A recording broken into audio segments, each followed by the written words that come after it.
Perkenalkan, nama saya Fadilah Oktaviani. Saya Rahel Nela Ziza. Saya Rizky Ramadanti. Saya Rizka Hardianti. Saya Nela Safira Karo. Saya Siara Krisnanda. Di sini kami akan menjelaskan tahapan pelaksanaan ibadah haji. Video selengkapnya sebagai berikut. Di sini saya akan menjelaskan persiapan keberangkatan haji, yaitu mencakup persiapan fisik dan mental, administrasi, logistik, serta pemahaman syariat haji. Persiapan fisik dan mental yaitu pemeriksaan kesehatan. Lakukan pemeriksaan kesehatan menyeluruh untuk memastikan tubuh dalam kondisi prima. Yang kedua, olahraga. Lakukan olahraga rutin seperti jalan kaki atau jogging untuk meningkatkan kebugaran. Yang ketiga, vaksinasi. Dapatkan vaksinasi yang diwajibkan seperti meningitis dan influenza. Yang keempat, kesiapan mental. Kuatkan mental untuk beradaptasi dengan lingkungan baru dan berbagai kondisi selama haji. Yang kelima, istirahat. Mendapatkan istirahat yang cukup menjelang keberangkatan. Dan yang kedua itu ada administrasi dan keuangan, yaitu berupa dokumen penting dan keuangan untuk dana. Yang ketiga yaitu perlengkapan dan logistik yang berupa perlengkapan ibadah, pakaian, perlengkapan pribadi, dan obat-obatan jika perlu. Yang terakhir yaitu pemahaman syariat dan pelatihan. Yang dilakukan pertama yaitu mengikuti pelatihan manasik haji untuk memahami urutan, tata cara, doa, dan hal-hal yang dilarang selama ihram. Yang kedua, ilmu syariat. Mempelajari lebih lanjut tentang syariat haji melalui buku atau ceramah. Yang ketiga, simulasi. Manasik haji biasanya meliputi simulasi pelaksanaan ibadah haji seperti wukuf, mabit, melempar jumroh, tawaf, sa'i, dan tahallul. Waktu niat ihram. Waktu niat ihram untuk haji adalah pada bulan haji, yaitu bulan Syawal, bulan Zulkaidah, dan 10 hari pertama bulan Zulhijjah. Tidak sah bagi orang yang berniat ihram haji pada di luar bulan tersebut. Dan biasanya para jamaah melakukan niat pada tanggal 8 Zulhijjah atau hari Tarwiyah untuk melaksanakan haji tamattu setelah menyelesaikan umrah. Lalu niat ihram untuk umrah diperbolehkan kapan saja, tidak ada batas waktu atau batas bulan. Lalu miqat makani. Terdapat 6 miqat makani, yaitu Dzul Hulaifah, Al-Juhfah, Qarnul Manazil, Yalamlam, Dzat Irq, dan bagi penduduk Madinah. Pertama, Dzul Hulaifah. Dzul Hulaifah itu untuk jamaah yang datang dari Madinah. Yang pertama, Dzul Hulaifah. Dzul Hulaifah itu untuk jamaah yang datang dari Madinah dengan jarak ke Mekah kurang lebih 450 km.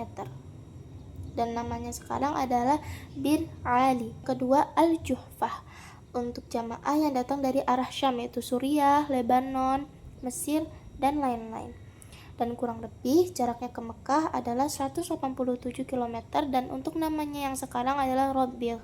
3. Qarnul Manazil. Qarnul Manazil adalah untuk jamaah yang datang dari arah Najd, yaitu Taif, Riyadh, dan bagian tengah Arab Saudi dengan jarak ke Mekah kurang lebih 80 km, dan untuk namanya sekarang adalah As-Sa'il Al-Kabir. Yang keempat ada Yalamlam untuk jamaah yang datang dari arah Yaman dan bagian selatan dengan jarak ke Mekah kurang lebih 100 km, dan untuk namanya yang sekarang adalah As-Sa'diyah. Kelima ada Dzat Irq, yaitu untuk para jamaah yang berasal dari Irak dan sekitarnya dengan jarak kurang lebih ke Mekah adalah 90 km. Sayangnya sekarang jarang sekali digunakan karena kondisi geografisnya. Yang terakhir, bagi penduduk Mekah, mereka bisa melakukan niat di rumah mereka masing-masing. Sedangkan untuk haji, mereka harus keluar ke tanah halal, yaitu seperti Masjid Aisyah dan Ji'ranah. Syarat sah wukuf Arafah, yaitu dilakukan pada waktunya masih di area Arafah dalam keadaan ihram dan berakal serta mampu. Di sini saya akan menjelaskan rukun wukuf di Arafah. Jadi, wukuf di Arafah merupakan rukun haji yang paling utama. Tanpa wukuf, ibadah haji tidak sah. Rukunnya yaitu berada di wilayah Arafah, jamaah harus berada dalam batas wilayah Arafah meskipun hanya sebentar. Yang kedua, dilakukan pada waktu yang ditetapkan, mulai dari tergelincir matahari zuhur tanggal 9 Zulhijjah sampai terbit fajar tanggal 10 Zulhijjah. Berikut hal-hal yang disunahkan dalam wukuf di Arafah. Yang pertama, mendengarkan khutbah wukuf. Disunahkan untuk mendengarkan khutbah yang disampaikan di Masjid Namirah jika memungkinkan. Yang kedua, sholat zuhur dan asar dengan jama takdim. Melakukan sholat zuhur dan asar dengan cara menggabungkan dan meringkas jama takdim dan qasar di awal waktu zuhur. Yang ketiga, memperbanyak zikir, doa, dan istighfar. Waktu wukuf sangat dianjurkan untuk diisi dengan berbagai zikir, doa, istighfar, dan membaca Al-Quran. Yang keempat, tidak disyaratkan suci. Jamaah yang sedang haid, nifas, atau tidak bisa bersuci tetap diperbolehkan wukuf. Lanjut, yaitu fadilah keutamaan wukuf di Arafah.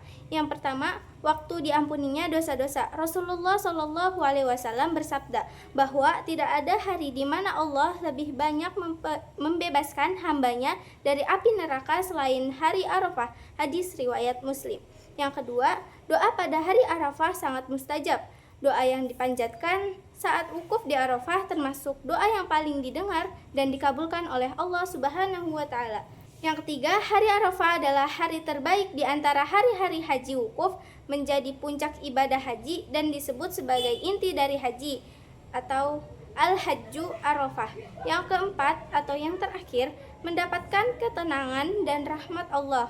Jamaah yang wukuf di Arafah mendapatkan limpahan rahmat, ampunan, dan ketenangan dari Allah Subhanahu wa Ta'ala. Selanjutnya, mabit di Musdalifah. Mabit di Musdalifah adalah bermalam atau berhenti sejenak di Musdalifah setelah wukuf di Arafah pada 9 Zulhijjah, malam 10 Zulhijjah untuk berzikir, berdoa, dan mempersiapkan diri. Tata cara pelaksanaannya antara lain yang pertama, jamaah harus tiba sebelum tengah malam, kemudian melaksanakan sholat maghrib dan isya secara jama takdim dan qasar, dan bermalam di Musdalifah. Pada saat bermalam di Musdalifah, jamaah dapat mengisi waktu luang dengan berzikir, berdoa, dan membaca Al-Quran, serta beristighfar untuk mendekatkan diri kepada Allah Subhanahu wa Ta'ala. Selain itu, jamaah juga disunahkan untuk mengumpulkan batu kerikil. Kemudian ada Jumroh Aqobah. Jumroh Aqobah dilaksanakan pada 10 Zulhijjah, dimulai setelah melewati tengah malam pada tanggal 10 Zulhijjah setelah jemaah haji melaksanakan mabit di Musdalifah. Tata caranya antara lain yang pertama, jamaah melempar 7 kerikil ke pilar jumroh terbesar yang terletak paling dekat dengan Mekah. Lemparan harus dilakukan 1 kali dan harus mengenai target dan masuk ke dalam area lontaran. Lemparan jumroh ini merupakan bagian wajib dari ibadah haji dan dapat diwakilkan jika jemaah tidak mampu melaksanakannya sendiri karena sakit, usia lanjut, atau kondisi lain yang membahayakan. Selanjutnya yaitu tawaf ifadah. Tawaf ifadah adalah salah satu ritual penting dalam ibadah haji yang dilakukan setelah melakukan wukuf di Arafah. Berikut beberapa tata cara dan pelaksanaan tawaf ifadah. Yang pertama adalah niat. Sebelum melaksanakan tawaf ifadah, jemaah harus memiliki niat yang ikhlas dalam hati untuk melaksanakan ritual ini sebagai salah satu bagian dari ibadah haji. Yang kedua yaitu cara berpakaian. Jemaah haji harus menggunakan pakaian ihram. Yang ketiga yaitu masuk ke dalam Masjidil Haram. Jemaah masuk ke Masjidil Haram dan menuju ke Ka'bah. Selanjutnya itu tawaf ifadah. Tawaf ifadah adalah salah satu ritual penting di dalam ibadah haji yang dilakukan setelah wukuf di Arafah. Berikut tata cara dan pelaksanaannya. Yang pertama yaitu niat. Sebelum melakukan tawaf ifadah, jemaah harus memiliki niat yang ikhlas di dalam hati untuk melaksanakan ritual ini sebagai salah satu dari bagian haji. Lalu yang kedua, cara berpakaian. Jemaah haji harus menggunakan pakaian ihram. Yang ketiga, masuk ke dalam Masjidil Haram. Setelah masuk ke Masjidil Haram, jemaah haji harus menuju ke Ka'bah. Lalu yang keempat adalah tawaf. Jemaah harus melakukan tawaf sebanyak 7 kali putaran di sekitar Ka'bah, dimulai dari sudut Hajar Aswad dan berakhir di sudut yang sama. Lalu yang kelima yaitu mulai dari sebelah kanan. Jemaah harus memulai tawaf dengan Hajar Aswad di sebelah kanan dan melakukan putaran di searah kiri. Lalu yang keenam, mengucapkan doa. Selama tawaf, jemaah dapat mengucapkan doa dan zikir kepada Allah Subhanahu wa Ta'ala. Yang ketujuh, selesai tawaf, jemaah melakukan sholat 2 rakaat di belakang makam Ibrahim atau di tempat lain di Masjidil Haram.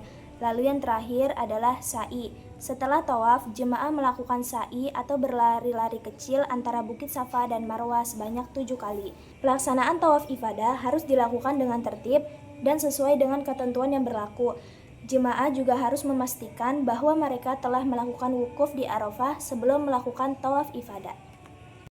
Selanjutnya adalah tata cara dan pelaksanaan sa'i. Yang pertama, tata cara sa'i yaitu adalah niat. Sebelum melakukan sa'i, jemaah harus memiliki niat yang ikhlas untuk melaksanakan ritual ini sebagai salah satu dari bagian haji. Yang kedua yaitu masuk ke dalam Masjidil Haram. Jemaah masuk ke Masjidil Haram dan menuju ke Bukit Safa. Lalu yang ketiga adalah menghadap kiblat. Lalu yang ketiga adalah menghadap Ka'bah. Jemaah berdiri di atas Bukit Safa dan menghadap ke arah Ka'bah. Lalu yang keempat, mengucapkan doa. Jemaah mengucapkan doa dan zikir kepada Allah Subhanahu wa Ta'ala. Lalu pelaksanaan sa'i yaitu yang pertama, berjalan dari Safa ke Marwah. Jemaah berjalan dari Bukit Safa ke Bukit Marwah sambil mengucapkan doa dan zikir. Lalu yang kedua, berlari-lari kecil. Jemaah berlari-lari kecil di antara 2 pilar hijau yang menandai jalur sa'i. Lalu yang ketiga, mengulangi perjalanan. Jemaah mengulangi perjalanan dari Marwah ke Safa sehingga total sa'i adalah 7 kali perjalanan. Lalu yang keempat, selesailah sa'i. Setelah selesai sa'i, jemaah telah Yang keempat adalah selesai sa'i. Setelah selesai sa'i, jemaah telah menyelesaikan ritual sa'i. Catatan untuk pelaksanaan sa'i, jemaah harus melakukan sa'i dengan tertib dan sesuai dengan ketentuan yang berlaku. Lalu, jemaah harus memastikan bahwa mereka telah melakukan tawaf sebelum melakukan sa'i. Dan yang terakhir, sa'i dapat dilakukan pada waktu siang atau malam hari. Selanjutnya tahallul. Tahallul artinya melepaskan diri dari larangan ihram setelah sebagian ibadah haji selesai dikerjakan. Cara dan ketentuan pelaksanaannya yaitu yang pertama, dengan mencukur habis atau memotong sebagian rambut kepala.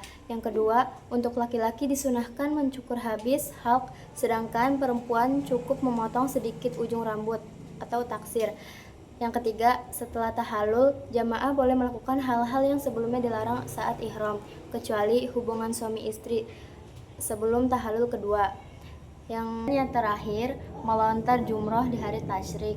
Melontar jumroh adalah ibadah melempar batu kecil ketiga tiang jumroh, ula, wusta, dan akobah sebagai simbol menolak godaan setan dan memperteguh keimanan.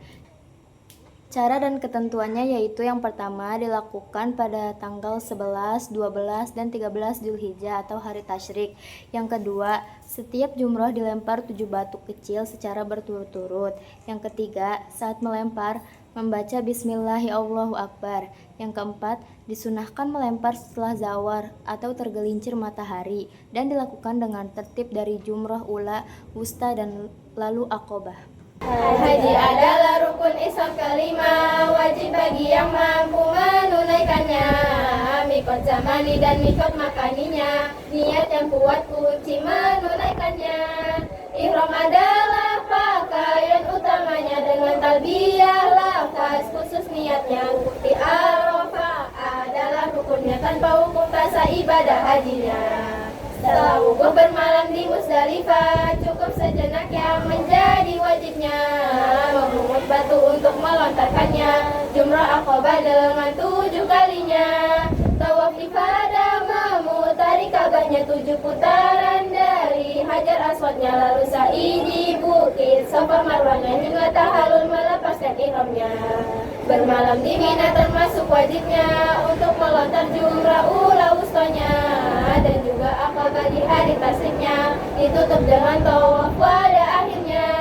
Haji itu ada 3 caranya, ifrad, qiran, dan juga tamatunya. Ifrad haji tanpa ibadah umrohnya, qiran ibadah haji berniat umrohnya. Tiba di Mekah menjalankan umrohnya lebih dulu dari ibadah hajinya, itulah haji orang Indonesia, dahulu kan umroh tamatun namanya.